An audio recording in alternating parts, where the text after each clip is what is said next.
I know the new CDC guidance on masks and social distancing, and I respect it. But am I the only person confused about the new pandemic etiquette? There's so many rules and so much peer pressure out in these streets. If you follow the science, you should feel free, right? But following the herd and being more cautious than the science dictates feels socially safer. What to do? Well, let's start by rounding up all the developments. Number one, for the first time since the pandemic shut down this country and the world, more than a year ago, CDC officials said COVID cases dropped in all 50 states this week.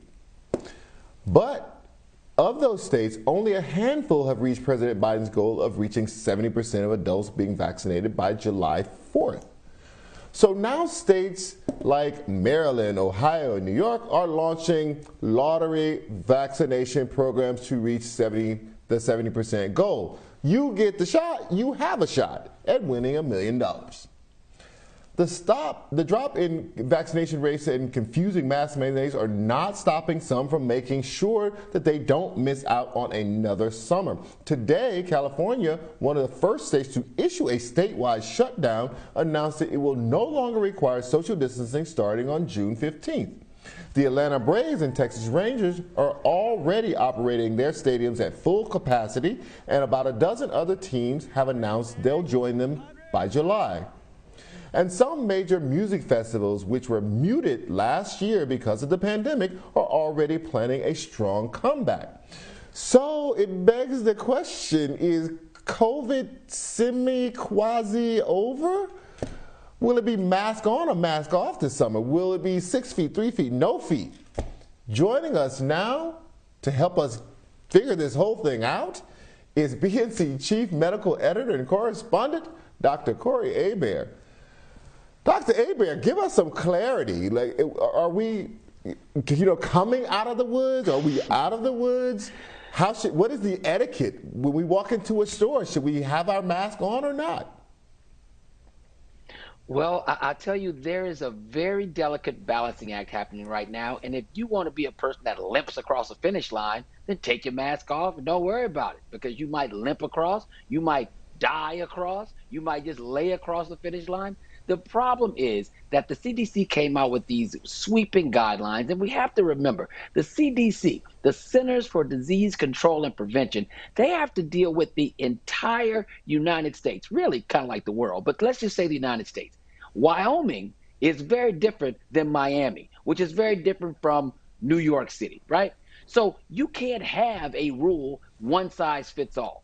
So you also can't have one size fits all when it comes to the people that have died disproportionately. So you can't tell people that have died at a clip of 70% that you can just go back to normal. You can't do that. So what they did 2 days ago was come back and say it's going to be something that's going to go state to state, province to province, municipality to municipality. And that's very important because the social determinants of health, where you live, where you love, where you work, and where you play, actually have a very important part in this, because Black people have not gotten vaccinated. Across the country, 28% vaccination rates. So that means you go into the club tonight, you're going to have to be on the honor system for everybody at the club to say that they've gotten vaccinated, when we know that only 28% of the people have gotten vaccinated. And in your neck of the woods, Charles, up in North Louisiana, we actually have now the mutant from India, not to be said the Indian mutant or Indian variant, because that would be culturally inappropriate. So we have it there. So you're going to go in the club tonight as a Black man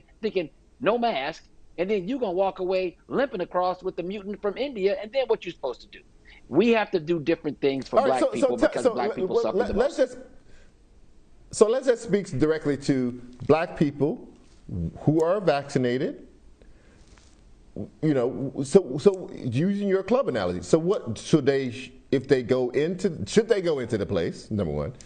If they do, then do they have to wear a mask if they are already vaccinated? Okay, this is the deal, and this is what I want people to really hear me and hear me well.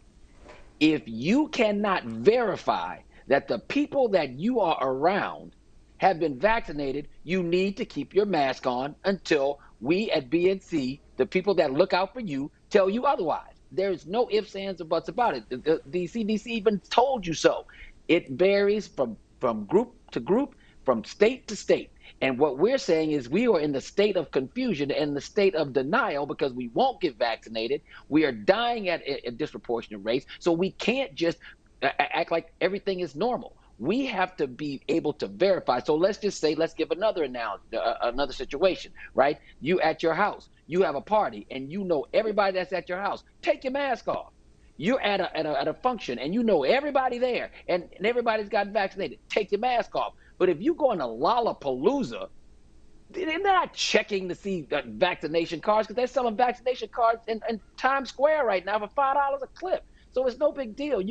There's no verification process. So you can either take your chances, or you can think that you don't want to lose our culture, because if we have another outbreak where we start losing more grandpas and grandmas and mamas, then we will lose our stories. We'll lose our recipes, our music. We can't lose a culture. So I'm just Yes. begging black folks to, first of all, get vaccinated. Second of all, if you're not Okay. verified, if you can't verify it, wear your mask. You heard it here. You do not take off your mask until the Dr. Hebert tells you to take off your mask, and that is that. Thank you so much, Dr. Hebert, for joining us today. I really appreciate it. It was all a dream. I got a story to tell right after the break. Our Black History Moment is next.